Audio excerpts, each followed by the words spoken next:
नमदहू नसल्ली अला रसूलिहिल करीम अम्मा बाद फ़ौज़ बिल्लाहि मिनश शैतानिर रजीम बिस्मिल्लाहिर रहमानिर रहीम।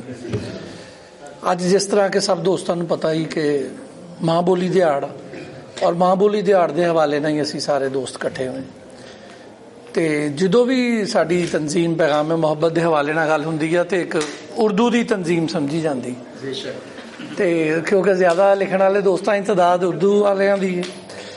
ਮਗਰ ਐਕੀ ਅਸੀਂ ਇਹ ਸਾਰੇ ਦੋਸਤਾਂ ਨੇ ਮਸ਼ਵਰਾ ਕੀਤਾ ਸੀ ਕਿ ਅਸੀਂ ਮਾਂ ਬੋਲੀ ਦਿਹਾੜ ਦੇ ਹਵਾਲੇ ਨਾਲ ਨਾ ਪੰਜਾਬੀ ਦੇ ਹਵਾਲੇ ਨਾਲ ਸੈਲੀਬ੍ਰੇਟ ਕਰਾਂਗੇ ਔਰ ਇਸ ਗੱਲ ਦਾ ਖਾਸ ਅਹਿਤਮਾਮ ਕਰਾਂਗੇ ਕਿ ਜਿੰਨੇ ਵੀ ਦੋਸਤ ਪੜ੍ਹਨਗੇ ਉਹ ਸਿਰਫ ਪੰਜਾਬੀ ਹੀ ਪੜ੍ਹਨਗੇ। ਕੀ ਬਾਤ ਹੈ, ਬਹੁਤ ਅੱਛੀ ਹੈ। ਤੇ ਉਹਦੇ ਵਿੱਚ ਇਹ ਆ ਕਿ ਮੈਂ ਇਹ ਦੱਸਣਾ ਸੀ ਆਪਣੀ ਤਨਜ਼ੀਮ ਦੇ ਹਵਾਲੇ ਨਾਲ ਥੋੜ੍ਹਾ ਜਿਹਾ, ਕਿਉਂਕਿ ਕੁਛ ਦੋਸਤ ਐਸੇ ਆ ਜਿਹੜੇ ਦੂਸਰੇ ਸ਼ਹਿਰਾਂ ਤੋਂ ਵੀ ਆਏ ਆ।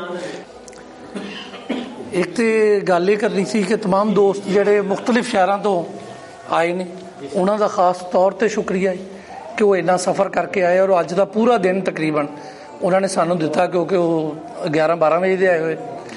ਤੇ ਉਹ ਤੋਂ ਇਲਾਵਾ ਮੈਂ ਕਰਾਂਗਾ ਗੱਲ ਖੁੱਲਿਆਂ ਵਾਲੇ ਦੇ ਹਵਾਲੇ ਨਾਲ ਕਿ ਜੇ ਖੁੱਲਿਆਂ ਵਾਲੇ ਨੂੰ ਫੈਸਲਾਬਾਦ ਚੋਂ ਕੱਢ ਦੇਈਏ ਨਾ ਤੇ ਫਿਰ ਪੰਜਾਬੀ ਖੜੀ ਨਹੀਂ ਹੋ ਸਕਦੀ।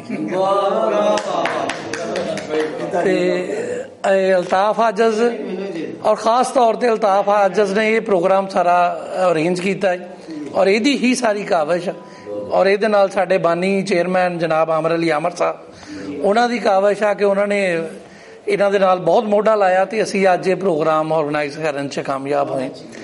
ਤੇ ਤਨਜ਼ੀਮ ਦੇ ਹਵਾਲੇ ਨਾਲ ਇਹ ਦੱਸਣਾ ਜ਼ਰੂਰੀ ਆ ਕਿ ਸਾਡੀ ਤਨਜ਼ੀਮ ਹਰ ਤਰ੍ਹਾਂ ਦੇ ਮਜ਼ਹਬੀ ਫਿਰਕਾ ਵਾਰਾਨਾ ਲਸਾਨੀ ਤਅੱਸੁਬ ਤੋਂ ਪਾਕ ਔਰ ਖਾਸ ਕਰ ਨੌਜਵਾਨਾਂ ਦੀ ਅਦਬੀ ਆਬਿਆਰੀ ਵਾਸਤੇ ਕੰਮ ਕਰ ਰਹੀ ਹੈ। ਔਰ